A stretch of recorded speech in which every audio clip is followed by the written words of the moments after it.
Oh, hey man, how's it going? Yeah, good. The thing went pretty good. What the hell? Dang. Bro, that did not just happen, man. Ain't no way. Bro just got spawn killed.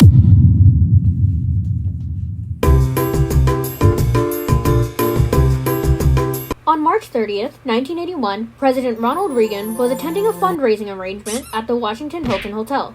Little did he know, what he had coming for him would give him a hilariously terrifying excuse to quote boxer Jack Dempsey's famous line, "Honey, I forgot to duck." Ronald Reagan's quick-witted remark, "Honey, I forgot to duck," captured the essence of his Bro, resilience. get out of here with this AI slop, man. How do you say that name? John Hinckley, the suspect in this case, was a young man just outside the doors waiting for the perfect time to strike. Having been infatuated with Jodie Foster, a lovely actress who starred in the 1976 Taxi Driver, John considers extreme methods to make himself more than just her secret admirer. With a revolver ready to fire and love-struck hope in his eyes, John lands a hit on President Reagan, causing serious internal injuries. He was rushed to a hospital to receive medical attention, but many bystanders were wounded in the crossfire. John is then quickly tackled and instantly arrested at the scene. The next year, John is in court, and he is found not guilty! Now, I don't mean to burst his bubble, but literally how he tried to kill the president. But it's okay, because I actually have an answer for that. The case was ruled not guilty for reason of insanity on all counts. But Nereru-kun, what does that mean? I'm so disappointed in your actions, bro. John had a history of drug use, which will come up in the next part, and he was also diagnosed with many mental illnesses, such as major depressive disorder, a psychotic disorder not otherwise specified, and a few personality disorders. Ooh, this is gonna be so bad for my speech, man. An insanity plea excuses a defendant from legal repercussions because their severe mental illnesses may distort their cognitive skills. But this is not a pink slip of permission to skip class. You're still responsible for your actions. You're literally being admitted into psych ward. It's not fun. It's not better than jail, to be honest. I don't know. I never been to jail, whatever. You will literally freeze in there. I'm like, listening to Chad, he's doing the sassiest one ever. It's better long term to teach someone how to improve. Especially when a mental state is so blank and think straight. Like, genuinely from a third person perspective, it's actually so weird. Like, genuinely, you just think that sharp sweet. So, like, it's like so weird. Like, you genuinely believe that delusional is. Like, I don't know, man. So, it's better to give them treatment instead of never giving them the opportunity to change, which, if you do that, then what they did wrong will happen more often because they never, like, taught how to stray from the path of, like, evil or something. I don't know. President Reagan survived the attack, and he was discharged from the hospital on April 11th, 1981. Following this event, there were more updates to presidential security, and more light was shed on mental health and substance abuse. Speaking of which...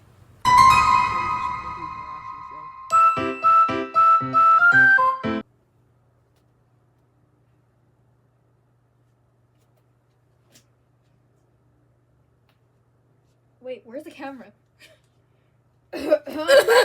Oh god, what? Huh? I am a military officer. Military officer? Bro, why are you dressed like that? I don't know, man. I didn't have a lot of work with. I'm just literally just... Okay, then, like, what do you want? I have reason to suspect that is What is Cocaine. the script? What are you gonna do Well, about I'm it? sorry, sir, but I am actually able to interfere with this. Reminder to myself to keep this one short, because,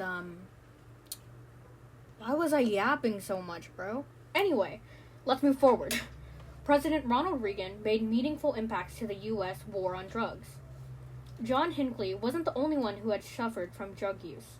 After the famous basketball star, Len Bias, died from an overdose, Reagan was quick to pass a law that would protect the citizens from subject abuse.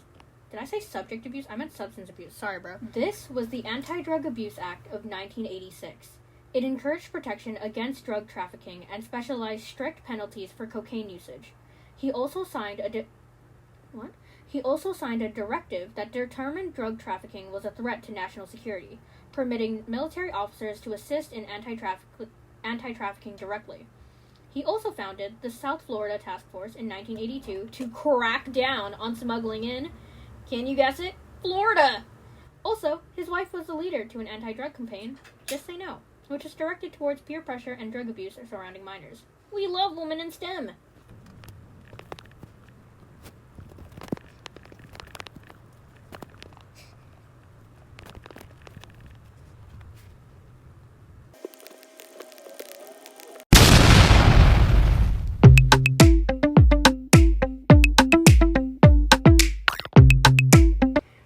many protests and organizations that aim to make our community a better place, and some of those talk about anti-drugs and mental health. These have existed since forever ago, not really, and still stick around today. Many campaigns do wonders when it comes to spreading awareness and keeping misinformation out of your lovely, blessed ears. It reminds the rest of the world that there are problems out there that still exist, and we need to do something about it.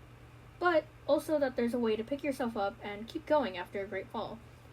It's also just amazing to see other people around you fighting for the same cause, because sometimes, even if you know it's not true, and you know your feelings are valid, being in a community where you're alone can make you feel hopeless and alienated.